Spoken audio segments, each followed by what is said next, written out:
I'm going to give you my interpretation of what are 7 healthy tips to conduct yourself if you are in a hostile divorce. Now, let's first talk about what is a hostile divorce. Well, a hostile divorce would be something along the lines of you don't get along, you're using attorneys to communicate, you're not communicating on your own, you're getting shitty text messages, you're getting shitty emails. It's uncomfortable at pickup and drop off. There's accusations, there's things that have happened that have been documented that aren't good for your case on both his side or your side. It's the kids feel anxiety, they've been caught in the middle. Families, extended families are being brought in, and things are just getting vicious. It could be that extreme to just you feel uncomfortable because maybe in your marriage, you were the one that always fixed the problems. You always just sacrificed yourself and just let things go, and you didn't ruffle feathers, and you just put your own feelings aside, and you let this other person dominate the relationship when you were married. And this person is still trying to do that in the divorce. So majority of the time, not always, but majority of the time, the mom or the woman feels like, hey, I just got to make peace. I got to make this work. I got to make this fit so that we aren't here over and over and over again and still battling in court. But I will say that a lot of the times we make the mistake of letting our abuser or letting the dominant partner dictate too long. And then we forget what we're doing and what we should be doing.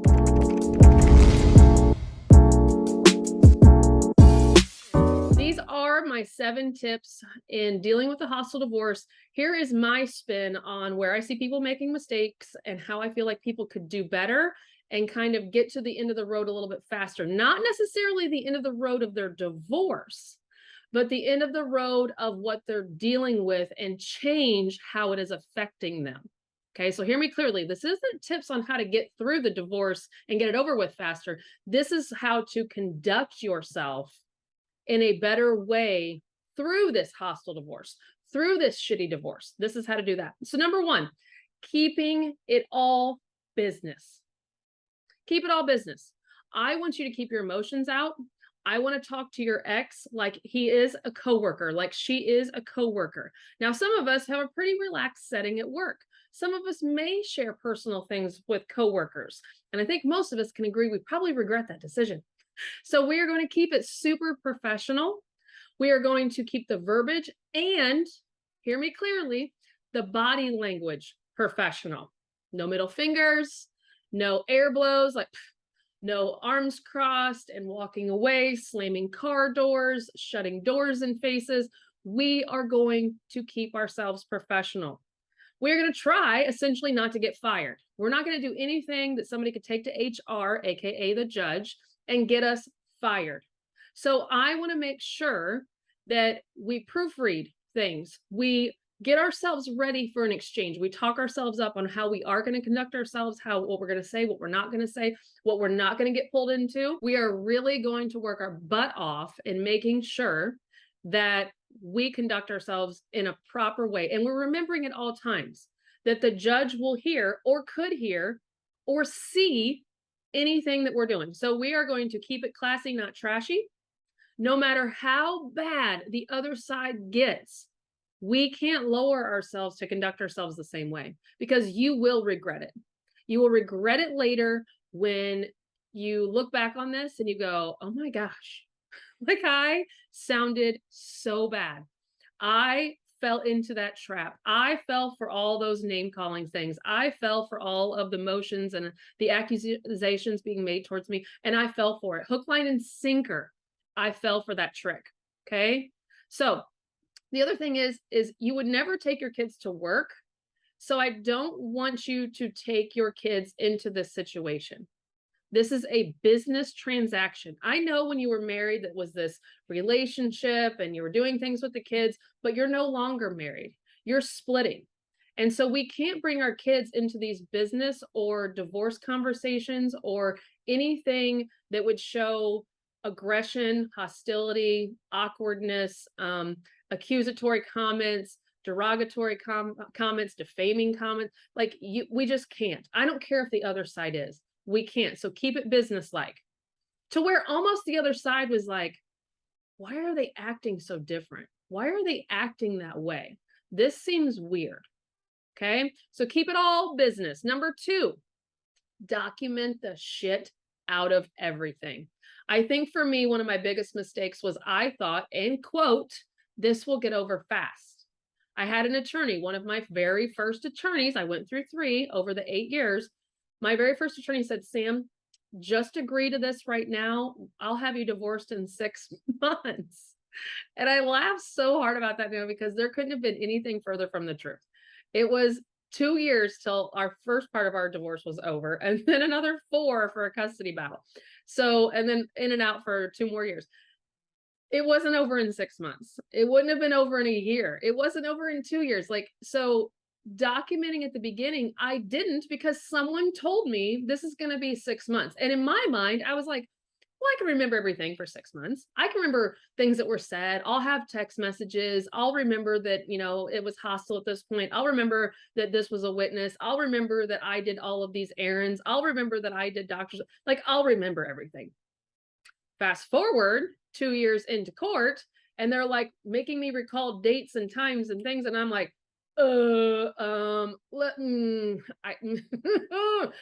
regret set in. So I want you to keep a calendar, and I'm going to give you a list of things that I want you to be documenting. I want you to keep track of visitation. I don't care if you have a temporary order. I don't care if you have a permanent order. I don't care if you have a verbal handshake, whatever it is. I want you to document the visitation. Who are the kids being taken care of each and every day? Who's watching them? Who is taking care of them? I want you to just keep a log, keep a document, keep a calendar. I don't care how it is for you, but I want you to be able, if asked by your attorney later, I want you to be able to say, I had them 27 days out of the 30 this month. I had them 72 hours of the last 110. I want you to be able to be that detailed. There are also apps that will help you keep track of this. There wasn't apps back in 2007, 2008 for me, but there are now. So look into some visitation apps that actually log the care of your children. I want you to also keep track of the behavior of your children.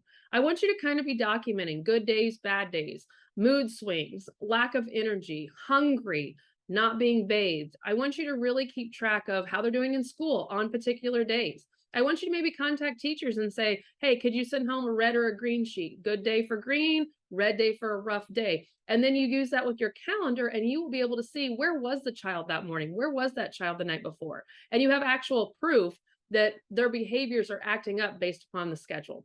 I want you to keep track of the encounters that you have with your ex. Good, bad, ugly. I need you to look at your state and know whether you're allowed to record because each state is different. But I want you to be able to at least document. So here's let's say we have a horrible interaction at an exchange. It's toxic. Name calling, slam doors. He brought a girl. I had my mom. So there's witnesses. I want you to go back and document in email or in your personal notes. And it says that you had an encounter. These names were called. The children heard it. A door was slammed. So-and-so is a witness and so-and-so is a witness. Because later, 2 years down the road, you might have to pull those witnesses to remember that exact occurrence, date and time, location, who was there. And I would even go a step further to write down what you were wearing and what they were wearing, just in case there's pictures of yourselves in social media world on a camera somewhere, you know that that was you. Okay. And by the way, each one of these categories you're keeping separate. Please don't do the mistake of keeping this in chronological order, because when you go to court, they're going to want to talk about each different subject and you want to keep each subject separate. The next one, children encounters with the ex. Children come home and say something. It's going to be hearsay in court for the most part, but I want you to at least be logging that maybe somebody said, hey, I didn't stay with that person. I stayed with grandma. Hey, I went out and I was riding a four-wheeler with no helmet. Hey, I went and I haven't been fed in 2 days. Hey, I haven't had a bath in 3 days.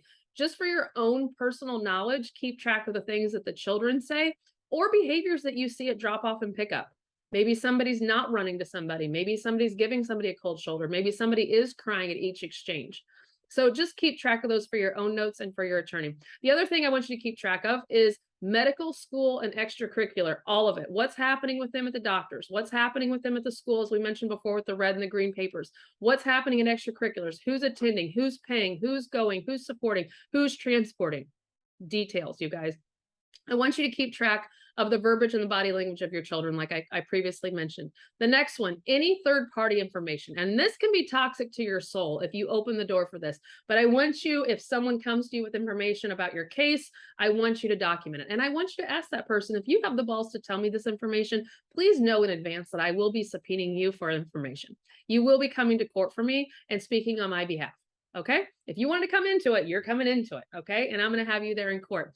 And the last thing that so many people forget to do is making sure you keep track of your positive behaviors. Hey, I am going to the first day of school. Hey, I sent a picture. Hey, I'm taking them to the doctor. I'm packing every lunch. I went the extra mile and got all the school supplies. I want you to keep track of the positives that you are doing really well. Okay.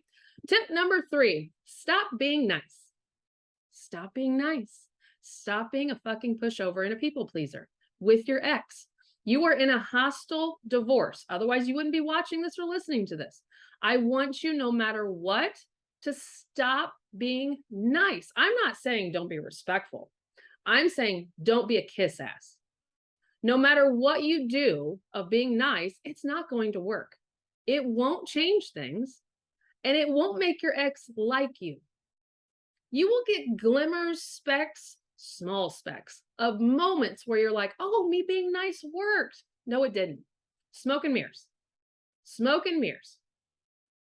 Don't go over the top, because what that does is it kills your soul slowly. Because here you are being respectful, nice, cordial. Hey, I would want this done to me. And you have someone that's out for vengeance, and they are never going to thank you. They're never going to do what you do. They are never going to have the same expectations you have on parenting or co-parenting or being a single parent or being a person in the public and telling your gossip. They are never going to do things the way you do it. So stop being nice. 8 years.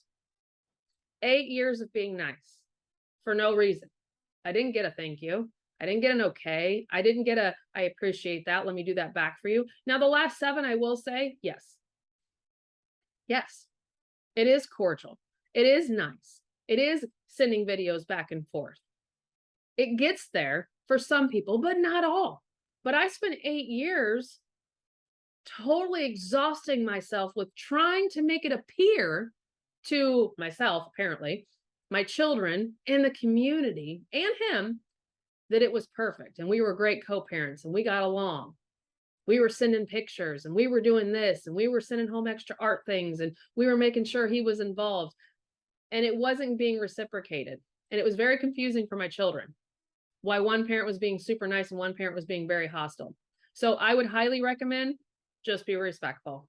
Do the bare minimum and just be respectful. Court doesn't care about you being nice. You're not going to get a sugar cookie at the end of the day because you were the nice one. Let me just tell you, you won't get anything for it. You can be respectful, but you don't have to be a kiss ass, okay? Because you will set yourself up for a lot of failure and a lot of heartache. The next one, stop talking to your ex, okay? Kind of goes along with the being nice, but if you've hired an attorney, use them. Is it costly? Yes, but you also have a hostile divorce. So anything that you guys are saying and agreeing on at the kitchen table isn't going to be what happens in your paperwork. I'm just going to tell you that now, because people manipulate, lie, and fuck around to make you believe, because you're the one that like wants it to work, that it's going to work, and it's not. So stop talking so much and oversharing and getting personal and doing chit-chatty bullshit. Stop doing that.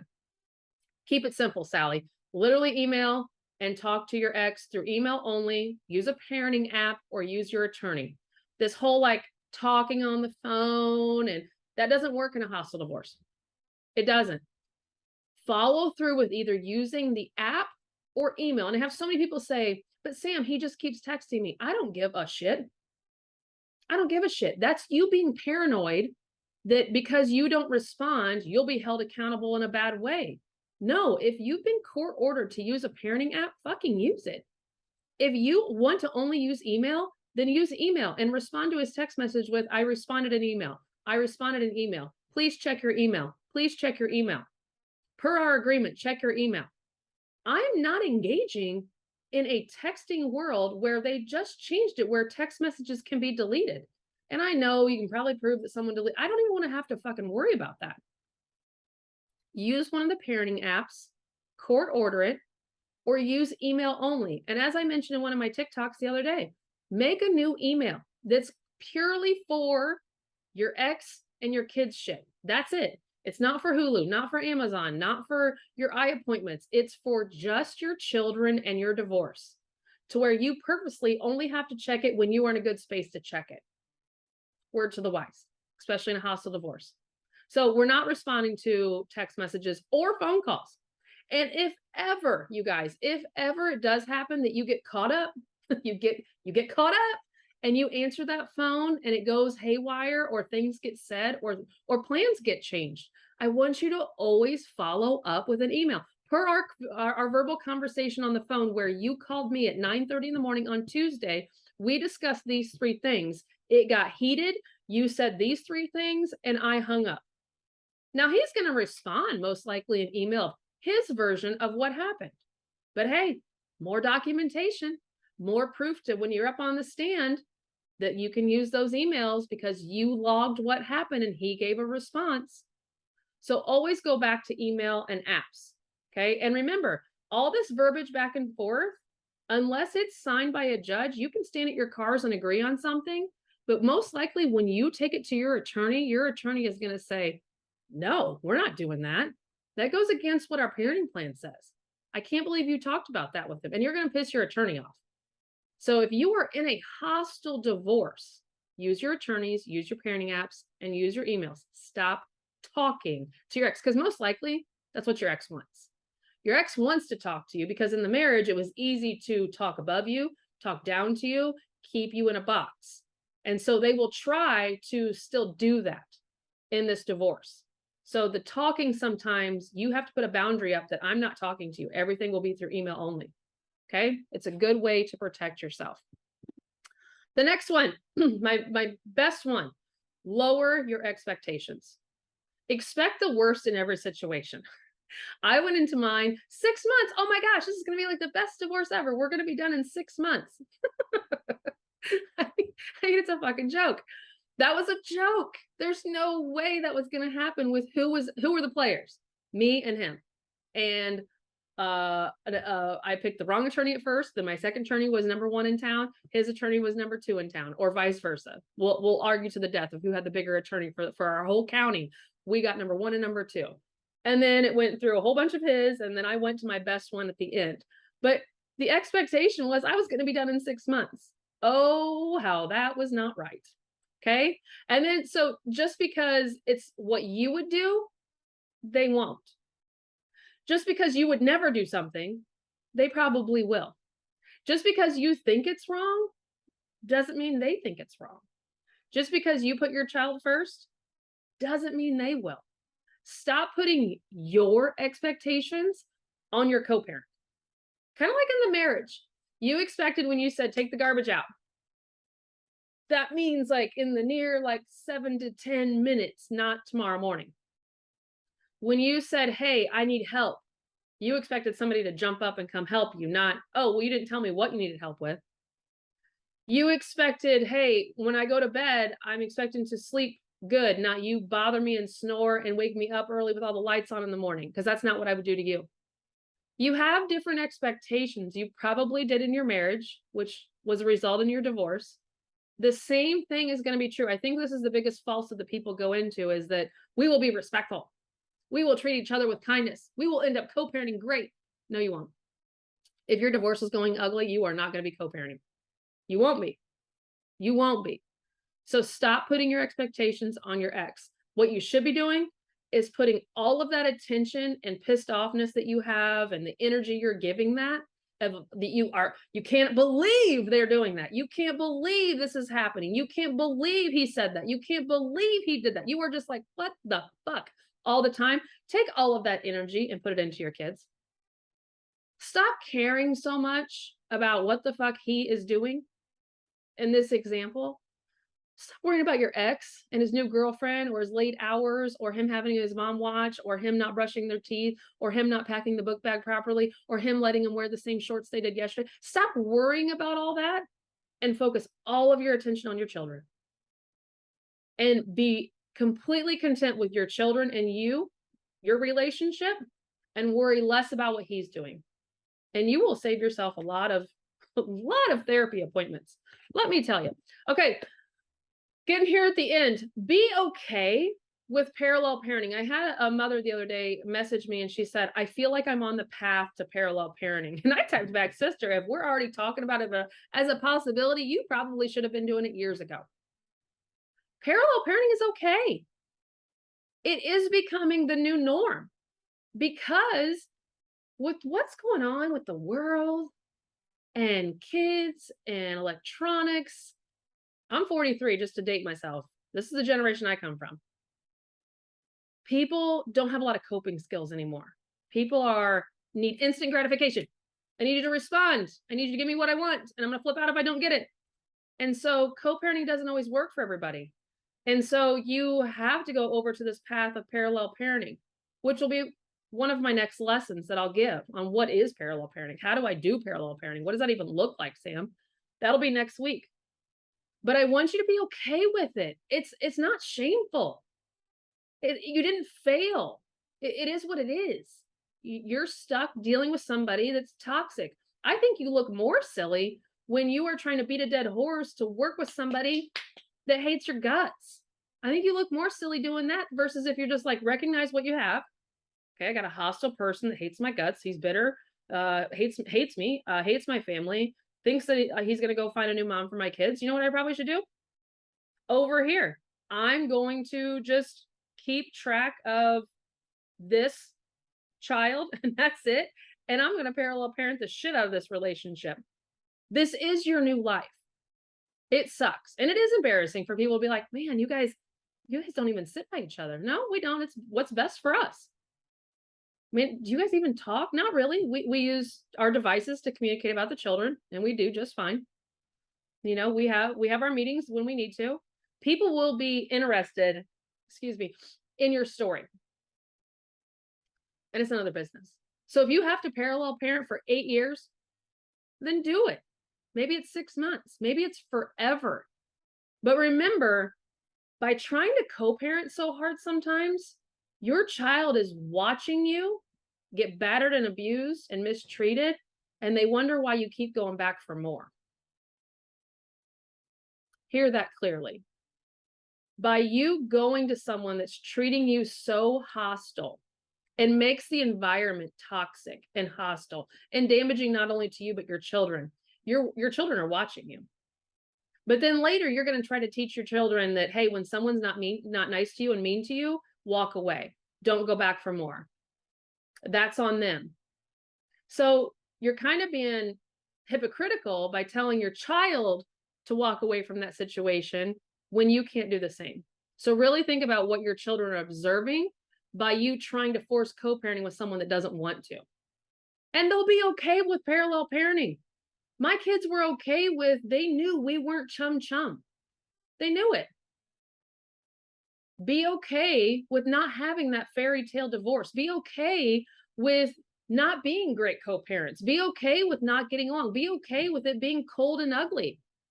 And be okay with having minimal contact. Just because you want to talk about every occurrence. First day, you want me to tell you about it? Oh my gosh, he got to school, he got on the bus okay. They sent me a couple pictures at school. I'm going to send those to you. You know, he had a snack and then he got off the bus and this is the 4 things he said to me. And you know what response you're going to get in a hostile divorce? Okay. Okay. And that's it. And you got to be okay with that. Instead, you'd be like, oh my God, he's not even going to thank me for that. I didn't have to tell him any of that. You're right, you didn't. You're right, you didn't. And in parallel parenting, you don't tell that unless asked. And you got to be okay with that. Or you got to be okay with sending all of that and getting an okay back. That's your life. That is your life. The more you get pissed off that all you got back was an okay, that's on you. Because your expectation was you were going to get this grand thank you. Oh my gosh, you're an amazing ex-wife. Look at all the shit you just shared with me about our child's first day. Oh, you're the best. That in your fucking delusional mind, that's what you thought you'd get back. Or at least a thank you, right? Not from somebody that hates you. That's the truth. So quit setting yourself up. And if you think, well, what? He's not going to ask. Okay, then maybe he's okay with not knowing about the first day. Maybe he's okay with waiting until he sees his son on day 3 of school to ask him about it. Maybe he's okay with that. Or fuck, maybe he called the school and found out on his own. Maybe he has a spy that watched the kid get off the bus already. Who knows? But if he's not asking, you don't have to share it. And we will get into that next week. We will get into parallel parenting next week. All right, the last one. Change your life. If you have a hostile divorce, you need to stop being just the divorced person. Because for some of you, that's all you are right now. That's all you're known as, is the divorced person. You have this divorce going on. It's horrible. It's toxic. It's unhealthy. It's taking over your fucking life. And that's all anybody knows you as, is the divorced person. Change your life. Stop living to just read emails and motions and his responses to texts. Stop stalking him on Facebook and his new girlfriend and Instagram and wherever, Snapchat, wherever you still have a location on his ass. Stop. Get your own life. Find some joy. I don't care if it's new books. I don't care if it's going to movies. I don't care if it's crocheting. I don't care if it's scrapbooking. I don't care if it's exercise. I don't care if it's going on dates. Get something that brings you joy, that gets you out of bed excited. Find something to fill your bucket. Because if your bucket isn't full, you have nothing to spill over and share with your children. And you're being a shit parent. That's the truth of it. When you are obsessed with your divorce, you're being a shit parent. I don't know if anybody's told you yet, but you are being a shit parent. That's the truth. How do I know that? Because I was that. I was obsessed with this divorce and it consumed my life because I was getting shit in the mail every fucking day. Part of the game, right? Throw me off. And it fucking worked. People were in my ear. I was listening. People were telling me stuff. I was writing it down. I was obsessed. And I was a shit parent. And you are too. To a point, if you don't change it.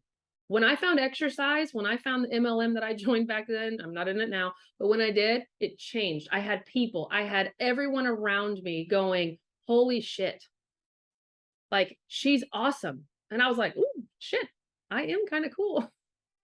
And it opened up my world. My bucket was getting filled by helping other people. And I loved it. So figure out what your love language is. Figure out what makes you happy. Do you need a hug every day? Do you need to be going to your mom's house and ask for a hug? Do you need to be having your kids hug you? Do you need to be spending quality time with your kids? Do you need to be hearing words of affirmation? I used to call my mom on Sundays and say, Mom, I need to wake up to a positive text tomorrow. And she would send me, Sam, you're going to have a great week. You're an amazing mom. You're killing it. You're doing great.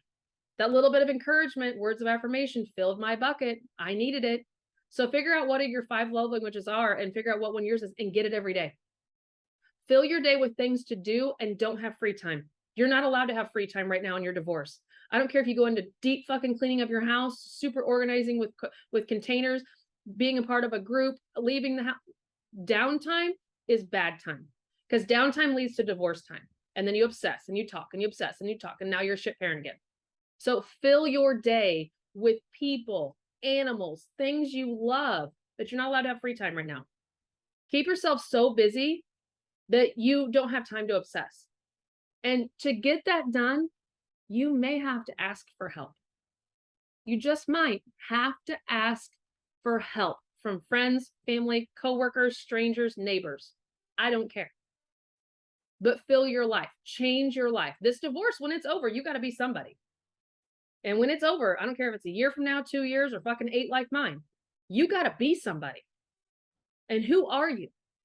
You could be learning a new trade. I went and got my conceal and carry. I went and got my motorcycle license. I'm one of those people that needs to be taking a class all the time. I need to constantly be learning. Now, a teacher, that's what I was for 15 years. I love to learn. So I'm constantly, I'm on a podcast series. I got four podcasts to listen today because it's a teaching one. I love that shit. That fills my bucket to where then I'm a great person after I've educated myself. Then I have stuff to give my children. I'm a great mom after that. Before that, I'm not, because I'm selfishly wanting to fill my bucket first. And that's okay, you guys. You have to have your bucket full before you can give to your kids. So those are my 7 tips if you are in a hostile divorce. And there's always more. There's more that I could give you. You could get that in a consult. You could get that with working with me. But this is the bolts of it, right? This is what is the things that are tangible to take away today and start implementing in your life right now.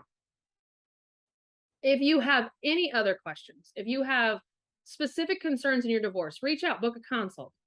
It's affordable. I make everything affordable that I offer because I've been you. I'm speaking to my avatar of the single mom that was fucking broke, not getting child support through her divorce, and struggling like a mother and picking things to pay for and picking things to write a bad check for. So I get it. I have been you. I will always be you. It's just now I'm helping you. So go to my website, book a consult, go to my website, do the 5 do's and don'ts of divorce. It's a completely free product I put out. It's 10 videos of like 2 or 3 minutes of me talking about things to do and things not to do in your divorce. And some of these will be in there. They will be in there. So you'll get a double dose. And if it's a double dose, then you probably needed to hear it. All right. So thanks for watching this video or listening to this podcast. Give me a like, give me a follow, and share this with somebody that absolutely needs it.